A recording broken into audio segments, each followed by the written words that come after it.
दोस्तों कहानी शुरू होती है और प्रताप नाम का एक पुलिस इंस्पेक्टर दिखाया जाता है जो अपने दोस्तों के साथ बैठा चाय पी रहा होता है।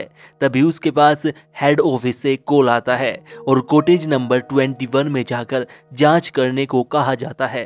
प्रताप कॉटेज नंबर 21 पर पहुंचता है जो कि एक शानदार घर था जिसके बाहर एक गाड़ी खड़ी होती है। प्रताप अंदर जाकर बेल बजाता है तो मोनी नाम की एक लड़की दरवाज़ा खोलती है और प्रताप उसे देखते ही देखता रह जाता है क्योंकि मोनी काफ़ी खूबसूरत थी। वह कमरे की ओर इशारा करते हुए कहती है कि मैंने उसे मार दिया। प्रताप कमरे में जाकर देखता है तो वहाँ पर एक लाश पड़ी होती है जिसे देखकर प्रताप चौंक जाता है। वह बाहर मोनी से आकर पूछता है कि तुमने उसे क्यों मारा और वह तुम्हारा क्या लगता था। मोनी रोते हुए उसे बताती है, मैं नई दिल्ली की रहने वाली हूँ और अंदर पड़ी लाश रमन चड्ढा की है जो मेरा एक्स बॉयफ्रेंड था। कुछ दिन तो हमारे बीच सब कुछ सही चल रहा था लेकिन फिर वह मुझसे पैसे मांगने लगा और हमारी अश्लील वीडियो दिखाकर मुझे ब्लैकमेल करने लगा जिससे बचकर मैं यहाँ आकर रहने लगी। लेकिन फिर आज वह यहाँ पर भी आ गया और मुझे मारने की कोशिश करने लगा जिससे बचते हुए मैंने उसे चाकू मार दिया और रमन की मौत हो गई। तभी मकान मालिक भी आ गया जिसके डर से मैंने लाश को कमरे में छुपा दिया। मोनी की बात पर पुलिस इंस्पेक्टर को विश्वास हो जाता है क्योंकि वह अब मोनी को पसंद करने लगा था।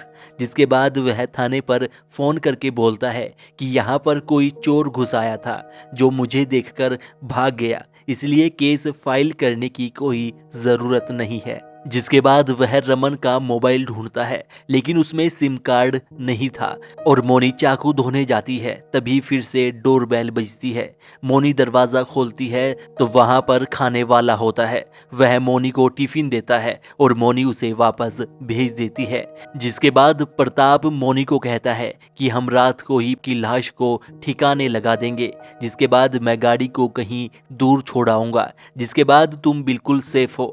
फिर दोनों खाना खाने लगते हैं और मोनी के पूछने पर कि तुम मेरे लिए ये सब क्यों कर रहे हो तो प्रताप उसे बताता है कि मैं तुम्हें पसंद करने लगा हूँ और तुम भी अकेली हो और मैं भी, और वैसे भी तुमने ये कत्ल जानबूझकर नहीं किया बल्कि तुम तो अपने आप को बचा रही थी। जिसके बाद रात होते ही वे दोनों उस लाश को गाड़ी में डालकर जंगल की ओर चले जाते हैं। प्रताप गड्ढा खोदकर उस लाश को दबाने लगता है और इसी दौरान मोनी गाड़ी में जाकर प्रताप की वीडियो बना लेती है।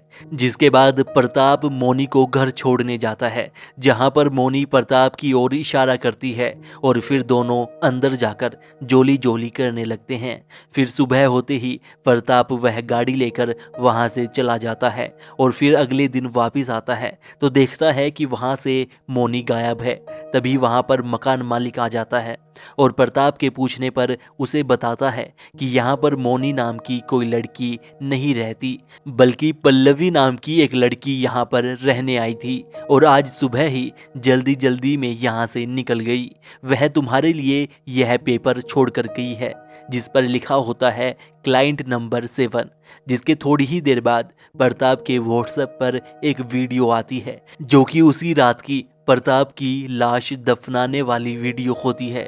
जिसके बाद प्रताप बहुत डर जाता है। अब कहानी पीछे जाती है। दरअसल मोनी का यही काम है, वह लड़कों को फंसाती है और फिर उन्हें ब्लैकमेल करके पैसे ऐंठती है और रमन चड्ढा उसका 7वां क्लाइंट था। वह मोनी के कहा अनुसार 20 लाख रुपए लेकर आया था लेकिन मोनी उससे और पैसे की मांग कर रही थी।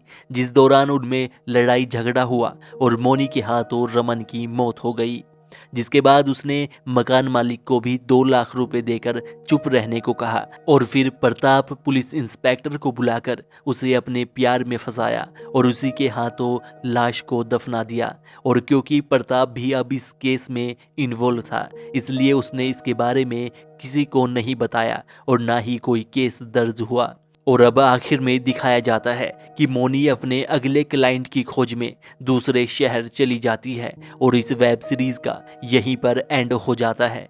आपको यह वेब सीरीज़ कैसी लगी और इसके संबंध में आपकी क्या राय है, हमें कमेंट करके ज़रूर बताइएगा और इस वीडियो को लाइक और शेयर कीजिएगा और चैनल पर पहली बार आए हैं तो सब्सक्राइब करके बेल आइकन भी दबा लीजिएगा।